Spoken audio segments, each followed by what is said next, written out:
amay man humililay pa.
In the name of the Father, and the Son, the Holy Spirit. Amen.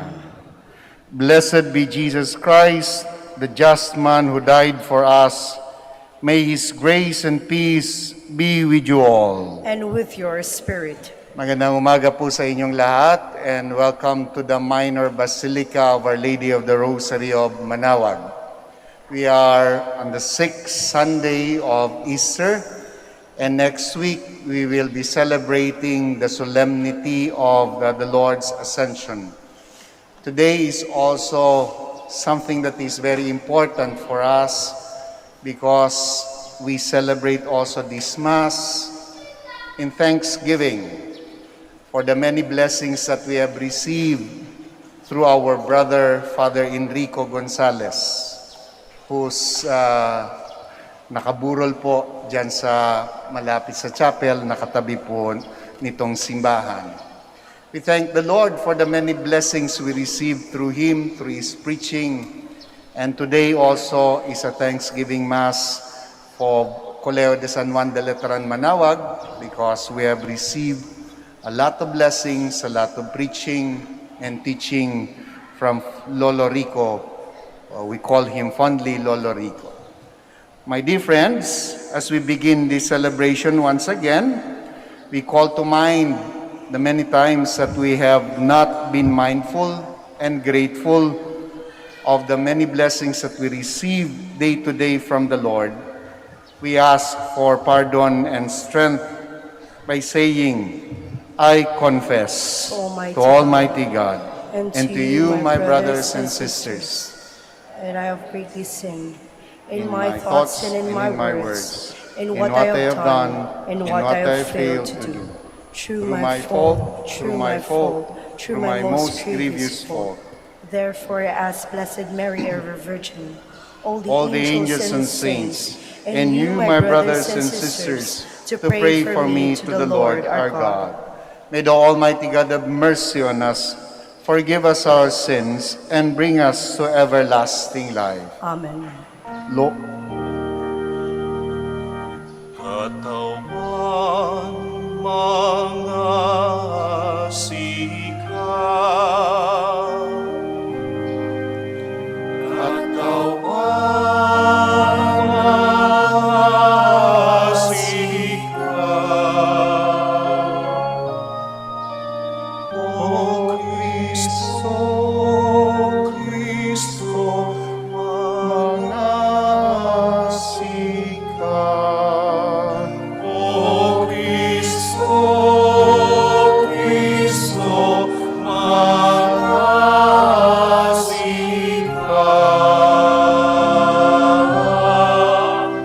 Katawan mga sikat. Katawan mga sikat, mga sikat.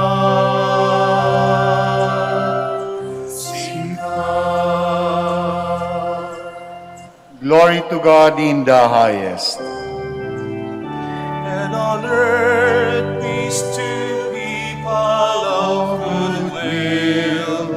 We praise you, we bless you, we adore you, we glorify you. We give you thanks for your great glory, Lord God, heavenly King, O God, Almighty Father.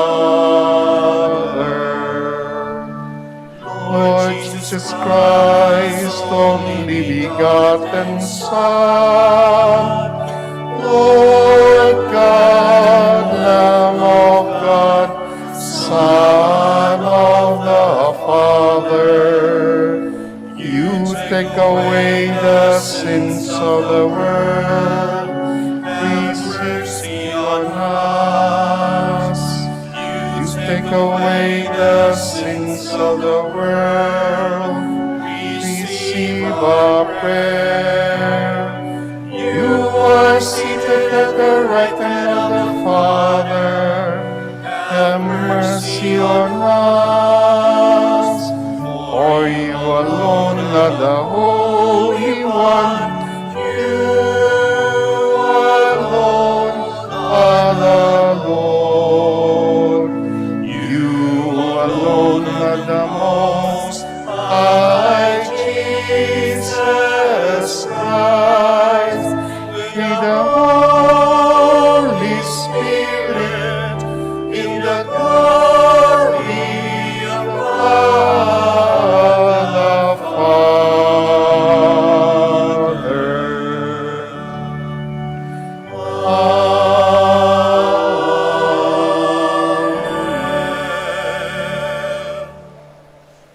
Let us pray.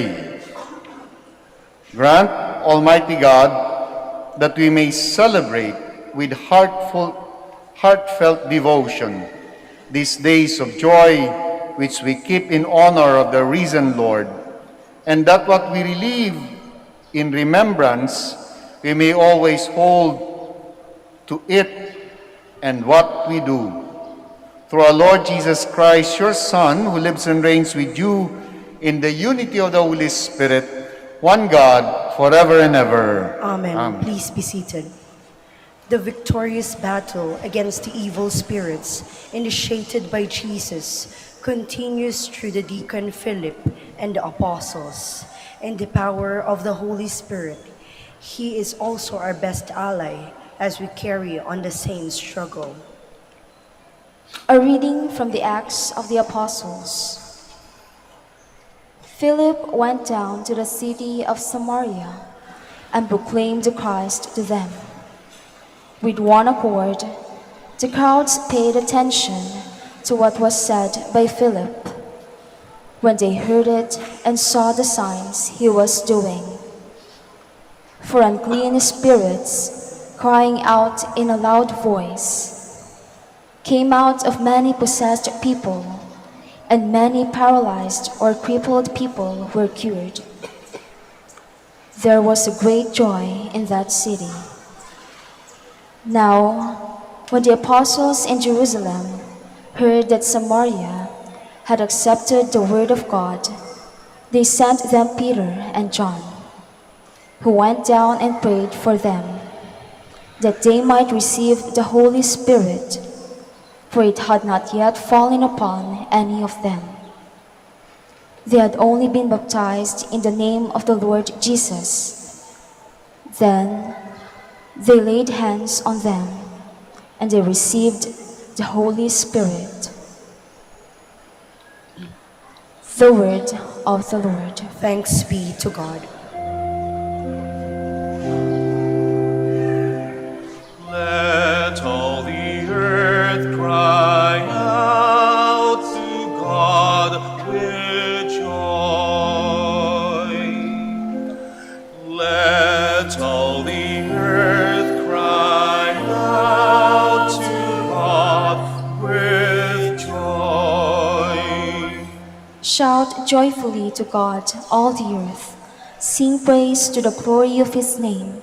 Proclaim his glorious praise. Say to God, how tremendous are your deeds. Let all the earth cry out to God with joy. Let all on earth worship and sing praise to you. Sing praise to your name. Come and see the works of God, his tremendous deeds among the children of Adam. Let all the earth cry out to God with joy. He has changed the sea into dry land. Through the river they passed on foot. Therefore, let us rejoice in him. He rules by his might forever. Let all the earth cry out to God with joy. Hear now, all you who fear God, while I declare what he has done for me. Blessed be God who refused me not my prayer or his kindness. Let all the earth cry out to God Today, St. Peter reminds us that as true followers of Christ, we should not suffer from any complex of inferiority. Rather, we should strive to conquer the hearts of the non-believers through the power of our good example and the kindness of our words. A reading from the first letter of St. Peter. Beloved, sanctify Christ as Lord in your hearts. Always be ready to give an explanation to anyone who asks you for a reason for your hope, but do it with gentleness and reverence, keeping your conscience clear, so that when you are maligned, those who defame your good conduct in Christ may themselves be put to shame. For it is better to suffer for doing good, if that be the will of God, than for doing evil. For Christ also suffered for sins once, the righteous for the sake of the unrighteous, that he might lead you to God. Put to death in the flesh, he was brought to life in the Spirit. The word of the Lord. Thanks be to God. Please stand.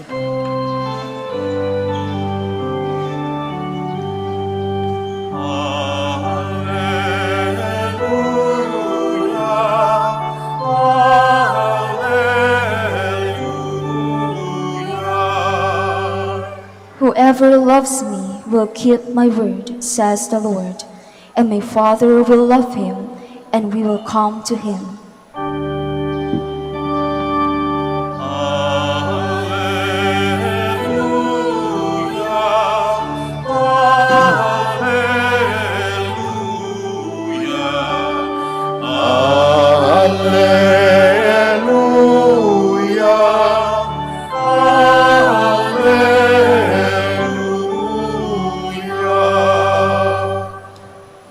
The Lord be with you. And with your spirit. A reading from the Holy Gospel according to John. Glory to you, O Lord. Jesus said to his disciples, "If you love me, you will keep my commandments. And I will ask the Father, and he will give you another advocate to be with you always, the Spirit of truth, whom the world cannot accept, because it neither sees nor knows him. But you know him, because he remains with you and will be in you. I will not leave you orphans. I will come to you. In a little while, the world will no longer see me, but you will see me, because I live and you will live.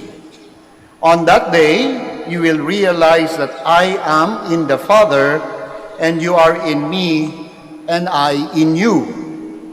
Whoever has my commandments and observes them is the one who loves me. And whoever loves me will be loved by my Father, and I will love him and reveal myself to him." My dear friends, the Gospel of the Lord. Praise to you, Lord Jesus Christ. Please be seated.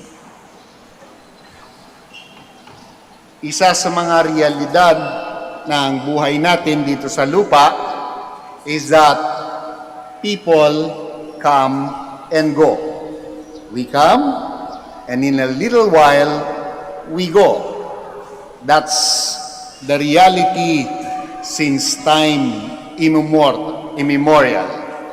It speaks about our mortality.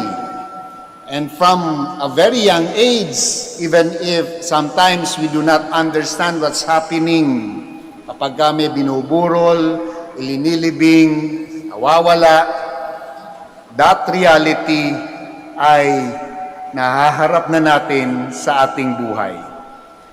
But you know what? We never get used to it. We never get used to people living. We are always affected. Kaya nga minsan, may maririnigan ka, alam mo kahit na masakit sa bangs yung asawa ko, nakakamiss din. Alam mo kahit na pabigat yun madalas sa buhay, hinahanap-hanap ko rin. Lalo na siguro kapag yung tao ay mahal mo sa buhay. Kapag yung tao ay talagang nagkaroon ng malaking epekto, malaking bahagi ng buhay natin, we will sorely miss that person. In the gospel that we read today, if you feel that there is a sense na namamaalam ang Panginoon, tama po kayo, sapagkat sa susunod na linggo, ipagdiriwang po natin ang solemnity ng Ascension o yung pagbabalik ng ating Panginoon sa kanyang Ama, sa ating Ama. But He knows very much the human nature and the difficulty that we have kapag ka iniiwanan, kapag ka may umaalis. Kaya ngayon pa lang ay inihahanda na tayo ng Panginoon.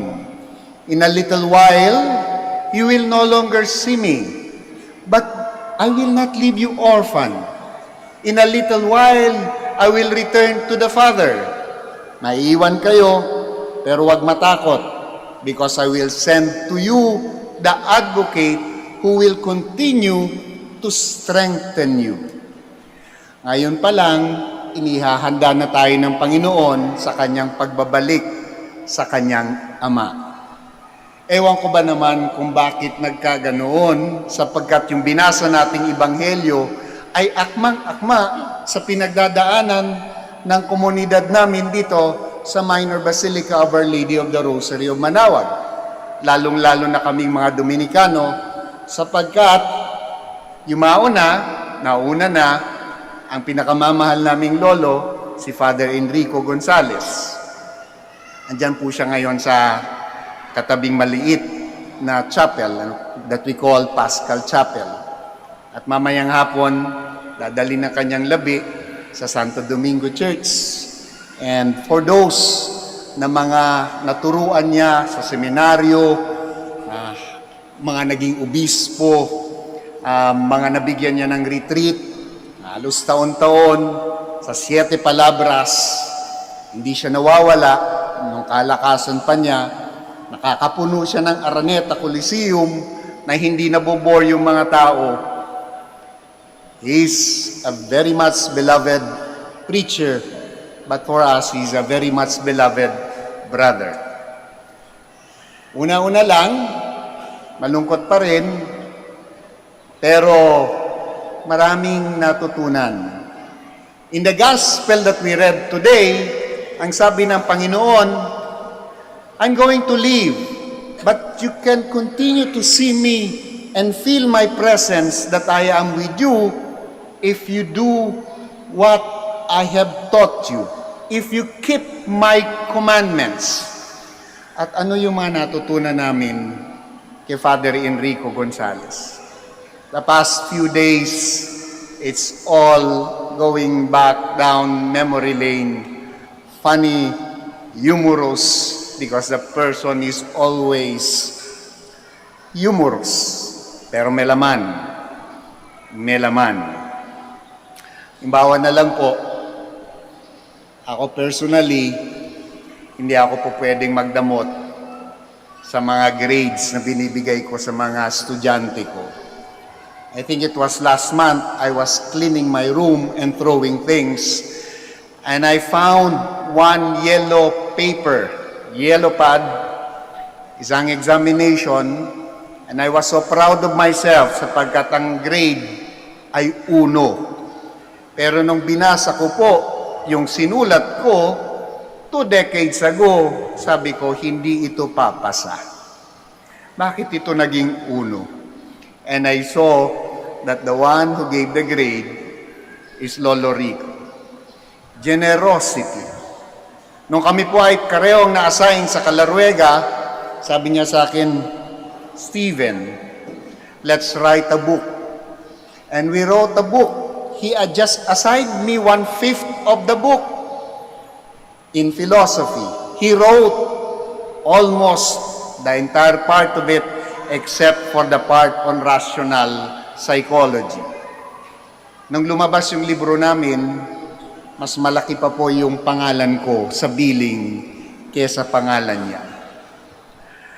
How am I able to preach? Dati po nanginginig ako kapag nagpi-preach. Hindi ko nga alam kung bakit ito yung napasukan ko. But this is how Lolo Rico would introduce me.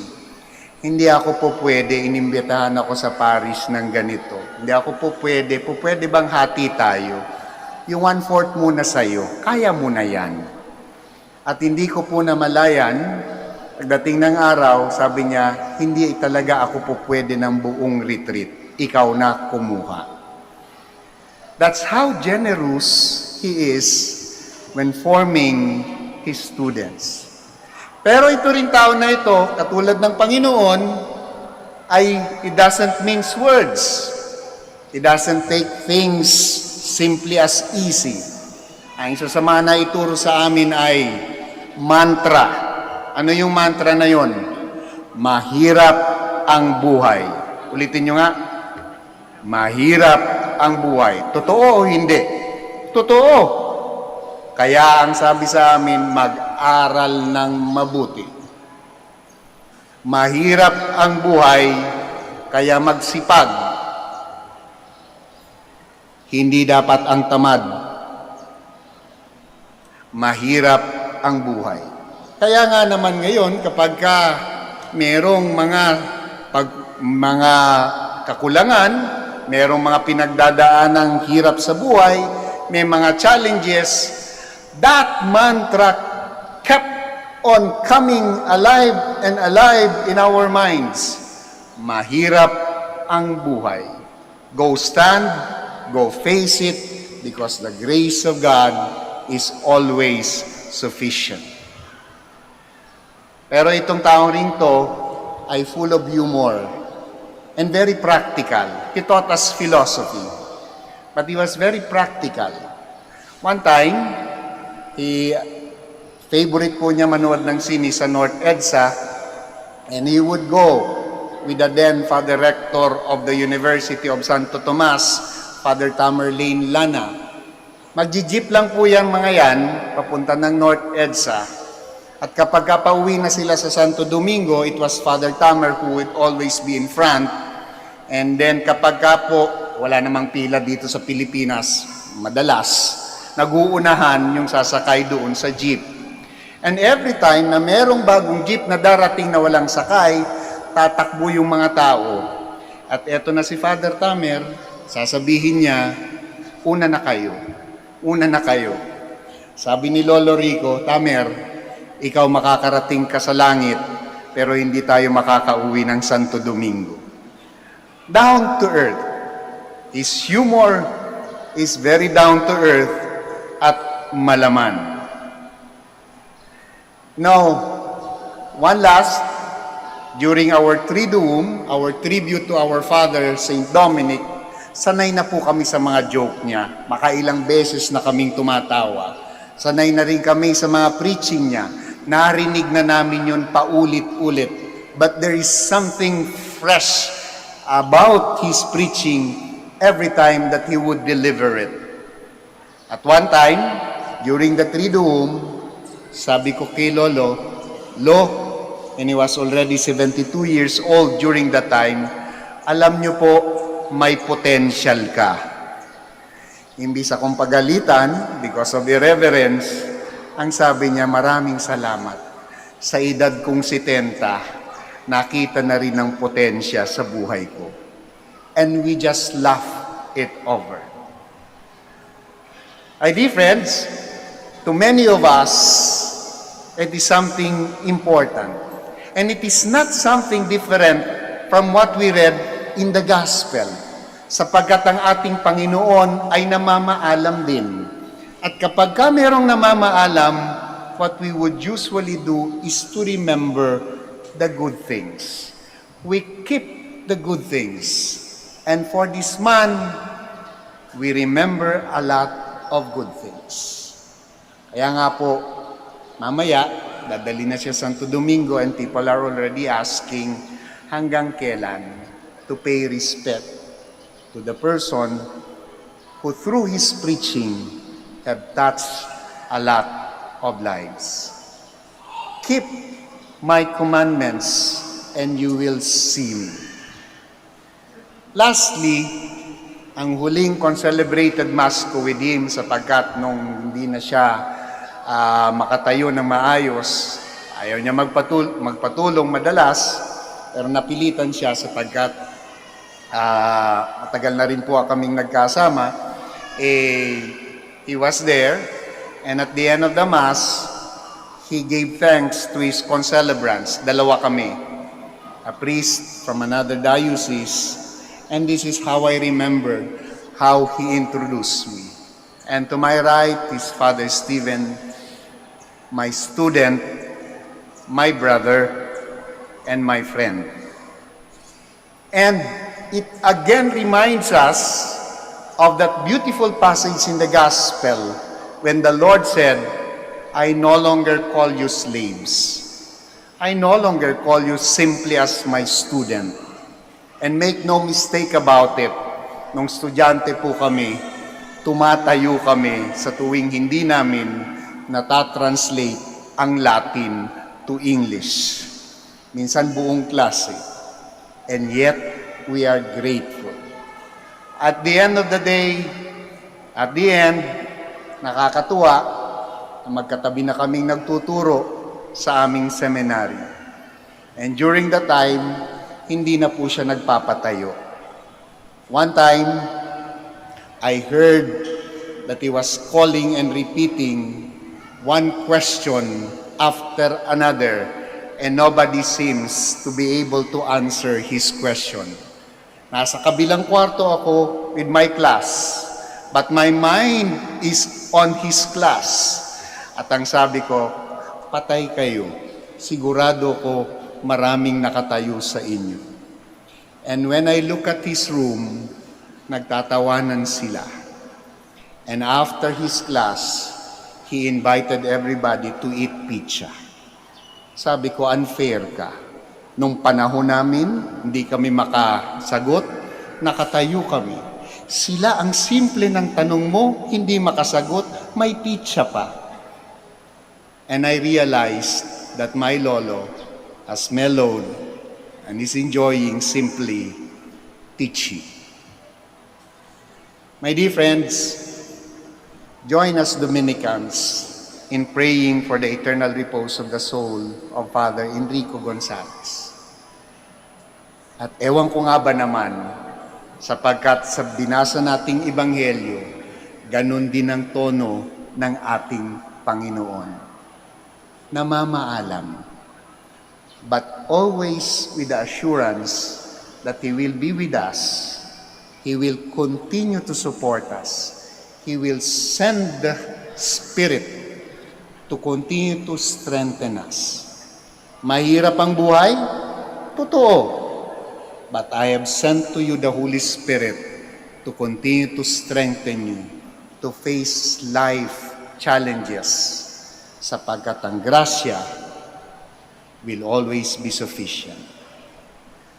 Nitong mga nakaraang buwan, napansin ko na ang tema ng preaching ni Lolo Rico ay lahat patungkol sa pag-ibig. Parang naisantabi na lahat ng itunuran niya sa amin sa philosophy. Pero hindi. Sapagkat ang mahalaga naman, sabi nga natin, there are three things that last. Faith, hope, and love. And the greatest of these is love, because even in heaven, there is love. We pray for one another. A loss is still a loss. But we celebrate because through this person, we experience God's love in our midst, in our community. May you also encounter that kind of person in your life who will lead us continuously back to to the Father in heaven. Kindly all stand. I believe in one God, the Father Almighty, maker of heaven and earth, of all things visible and invisible. I believe in one Lord Jesus Christ, the only begotten Son of God, born of the Father before all ages, God from God, light from light, true God from true God, begotten not made, consubstantial with the Father. Through him all things were made for us men and for our salvation. He came down from heaven, and by the Holy Spirit was incarnate of the Virgin Mary and became man. For our sake he was crucified under Pontius Pilate. He suffered death and was buried, and rose again on the third day in accordance with the Scriptures. He ascended into heaven and is seated at the right hand of the Father. He will come again in glory to judge the living and the dead, and his kingdom will have no end. I believe in the Holy Spirit, the Lord, the giver of life, who proceeds from the Father and the Son, who with the Father and the Son is adored and glorified, who has spoken through the prophets. I believe in one holy, Catholic, and Apostolic Church. I confess one baptism for the forgiveness of sins, and I look forward to the resurrection of the dead and the life of the world to come. Amen. We are grateful to the Lord for his promise of the Spirit and the assurance that he will not leave us orphaned. With persevering trust in him who is God with us, let us direct our petitions to him as we say, Lord, you are our hope and our strength. Lord, you are our hope and our strength. That the whole Catholic Church, God's family on earth, may constantly enjoy the presence of Jesus, communion with the Father, and the guidance of the Spirit. Let us pray. Lord, you are our hope and our strength. That the Holy Father and all our religious leaders may continue to edify us with their example, strengthen us with their prayers, and lead us in the power of the Spirit. Let us pray. Lord, you are our hope and our strength. That our civil leaders may uphold the rule of law and promote with special concern the good of all small people, particularly the homeless, the landless, and the unemployed. Let us pray. Lord, you are our hope and our strength. That Israelis and Palestinians may learn to live in a harmonious collaboration in the land that has already seen too much bloodshed, hatred, and destruction of lives. Let us pray. Lord, you are our hope and our strength. That all of us may hear and follow God's commandments, motivated by love for him and the desire to please him. Let us pray. Lord, you are our hope and our strength. For all mothers, may they be caring, gentle, and patient with their children, as Mary was to Jesus, and may they be blessed abundantly for the love they've shown. Let us pray. Lord, we also pray in a very special way for all the devotees of Our Lady of the Rosary of Manaoag. We pray for their well-being. We pray for their immediate recovery for all those who are sick. We pray for their safety and for their health. We pray to the Lord. Lord, you are our hope and our strength. We also pray in a very special way for all the mothers, especially those who are having difficulty in their role as a mother, for those who have felt unrecognized, who have not felt the love that they deserve, for those who have been forgotten, for those who have failed even to do their role as mothers, that the Lord may continue to bless them and bless their heart. We pray to the Lord. Lord, you are our hope and our strength. We also pray, join me also in praying that our government may be able to find sufficient resources to continue funding the scholarship of our students, particularly those who are in the collegiate level, we pray to the Lord. Lord, you are our hope and our strength. Now we pause for a while and in silence, you now offer your personal intentions.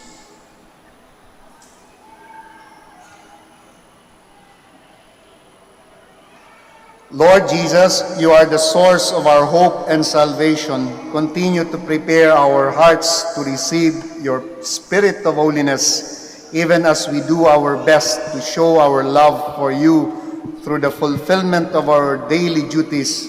You who live and reign forever and ever. Amen. Please be seated.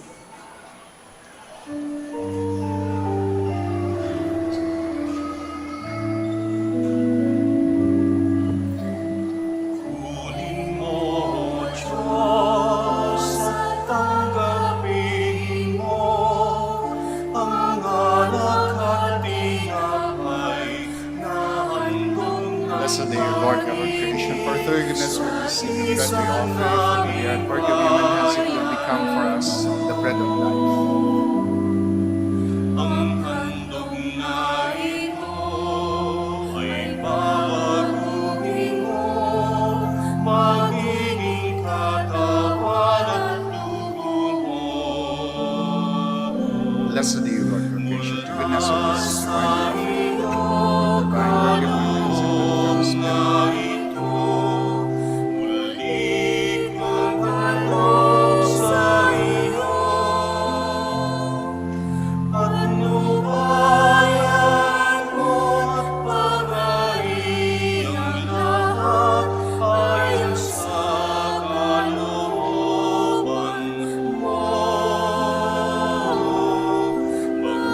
Magpututos ka, Panginoon ko, nagaling katalima ako.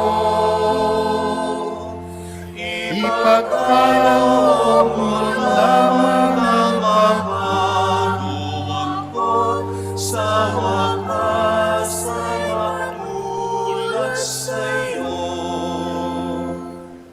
Please stand.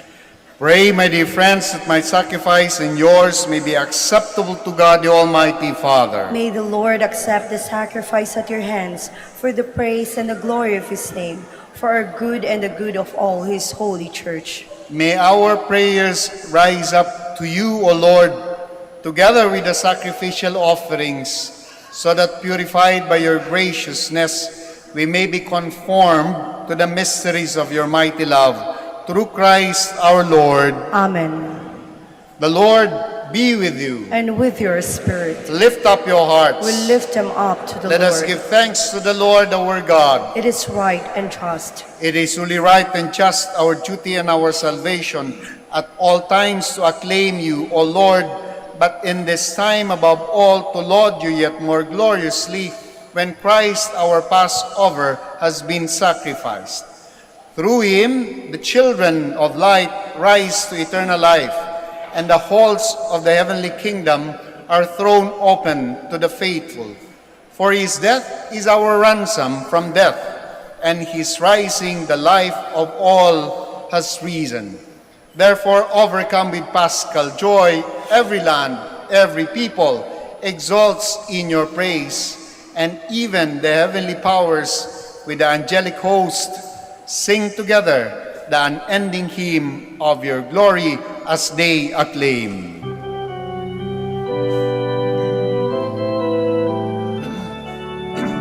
Santo, Santo, Santo, Panginoong Diyos ng mga hukbo, napupuno ang langit at lupa, nangangagilaan mo, Hosanna, Hosanna sa kaitaasan.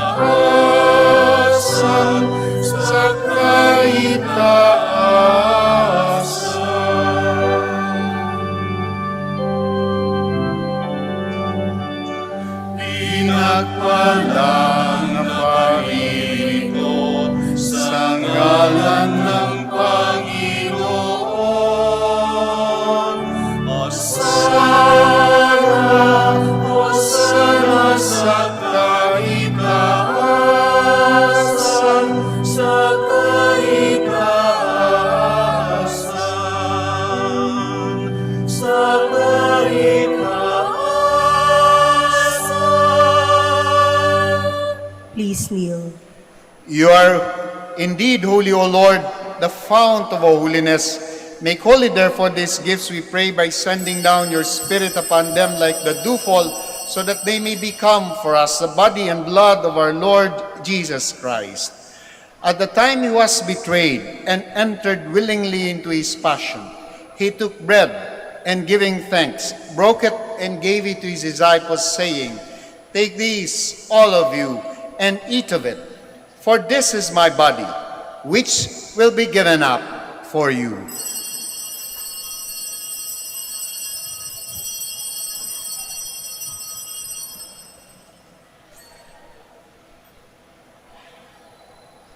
In a similar way, when supper was ended, he took the chalice and, once more giving thanks, he gave it to his disciples, saying, "Take these, all of you, and drink from it. For this is the chalice of my blood, the blood of the new and eternal covenant, which will be poured out for you and for many, for the forgiveness of sins. Do this in memory of me."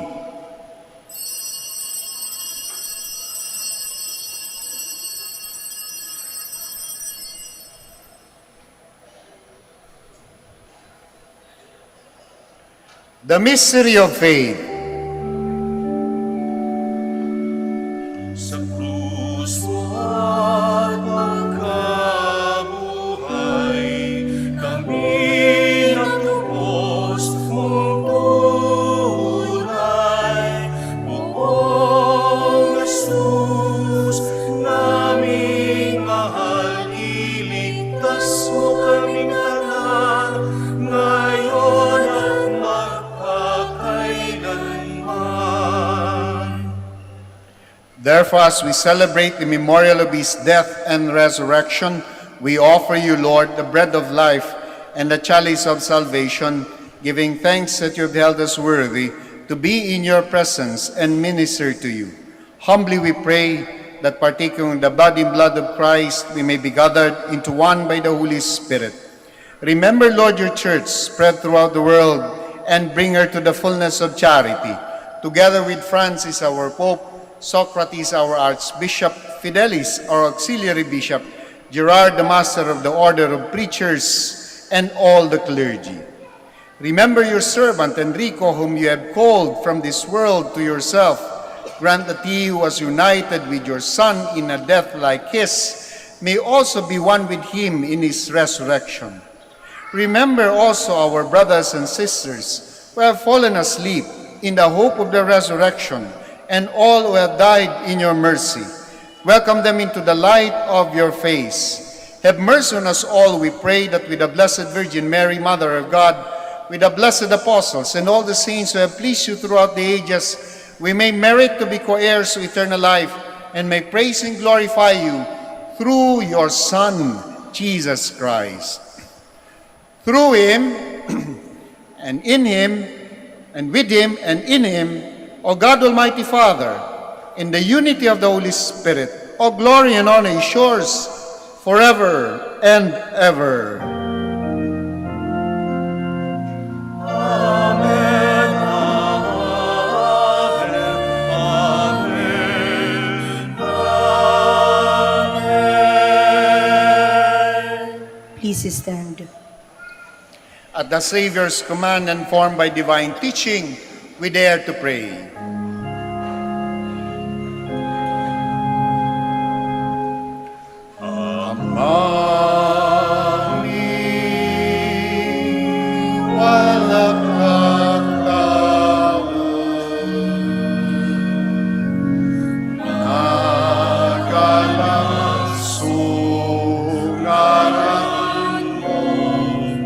Sabit si kami, alarian mo, uloy ilawang jagdani. Ulunod tawon, say kanon inagaw. Ako, ipermot si kami,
Deliver us, Lord, we pray, from every evil.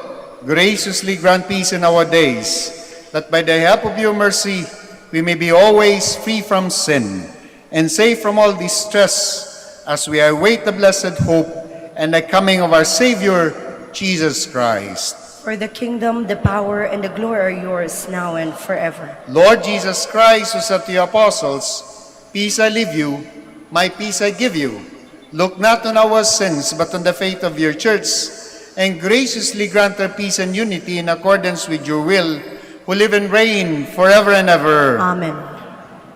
The peace of the Lord be with you always. And with your spirit. Now we offer to one another the sign of Christ's peace. Peace be with you. Peace.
Please kneel.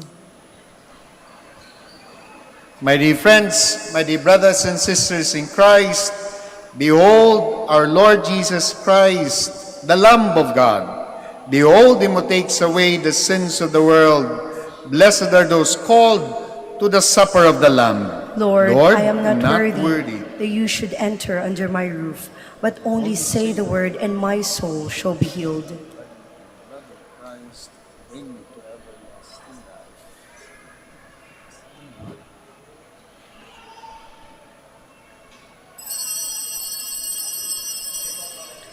Paalala po sa lahat, sa inyong pagtanggap ng communion, bago po humarap, pakibaba na po ang face mask.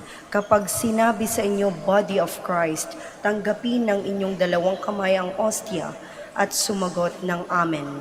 At isubo na agad ang ostia. Huwag po ninyong isubo habang naglalakad at lalong huwag dalhin sa upuan ng ostia upang maiwasan po ang pagkahulog nito. Salamat po.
Please stand.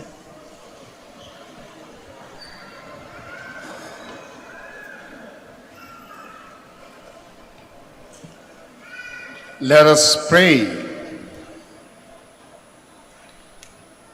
Almighty ever-living God, who restore us to eternal life in the resurrection of Christ, increase in us, we pray, the fruits of this Paschal Sacrament and pour into our hearts the strength of this saving food. Ninyo sa banal na misa, sa pagdalaw ninyo sa Minor Basilica of Our Lady of the Rosary of Manaoag.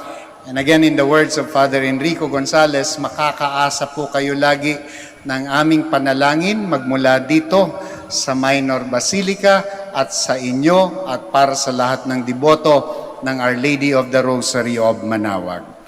The Lord be with you. And with your spirit. Bow your heads and pray for God's blessing. May God, who by the resurrection of His only begotten Son was pleased to confer on you the gift of redemption and of adoption, give you gladness by His blessing. Amen. May He, by whose redeeming work you have received the gift of everlasting freedom, make you heirs to an eternal inheritance. Amen. And may you who have already risen with Christ in baptism through faith, by living in a right manner on this earth, be united with Him in the homeland of heaven. Amen. Amen. And may the Almighty God bless you all. In the name, the Father, and of the Son, the Holy Spirit. Amen. The Mass is ended. Go in peace to love and serve the Lord through one another. Thanks be to God.